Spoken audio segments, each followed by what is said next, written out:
রুহের মাগফিরাত কামনা করছি। আমাদের প্রিয় নেত্রী দেশনেত্রী বেগম খালেদা জিয়া গত 4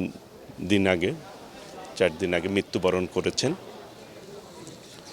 তার রুহের মাগফিরাত কামনা করছি। আল্লাহ রাব্বুল আলামিনের কাছে আমি দোয়া প্রার্থনা করছি আমাদের প্রিয় নেত্রী দেশনেত্রী বেগম খালেদা জিয়াকে আল্লাহ যাতে বেহেশতের সর্বোচ্চ মকাম দান করেন, জান্নাতুল ফেরদৌস দান করেন। পাশাপাশি এই সদরের মাটি মানুষের নেতা সাবেক মন্ত্রী সাবেক এমপি মেজর জেনারেল মাহমুদুল হাসানও গত 2 দিন আগে ইন্তেকাল করেছেন। তার রুহের মাগফিরাত কামনা করছি। আল্লাহ রাব্বুল আলামিনের কাছে দোয়া করছি আল্লাহ যাতে তাকেও বেহেশত নসিব করেন। সদরের জনগণের প্রতি আমি ইতিমধ্যেই আমার প্রতিক্রিয়া যখন জমা দেই তখন ব্যক্ত করেছিলাম। এই সদরের মানুষ আমার সমর্থনে যেভাবে আমার সাথে সমর্থন জুগিয়েছে এবং আমাকে গ্রহণ করেছে, আলহামদুলিল্লাহ।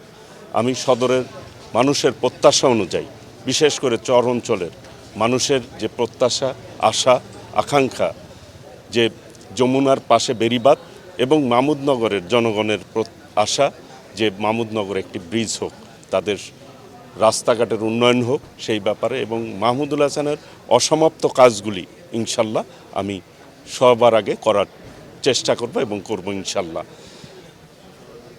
এই দেশে একটি বহুদিন পরে নির্বাচন হবে।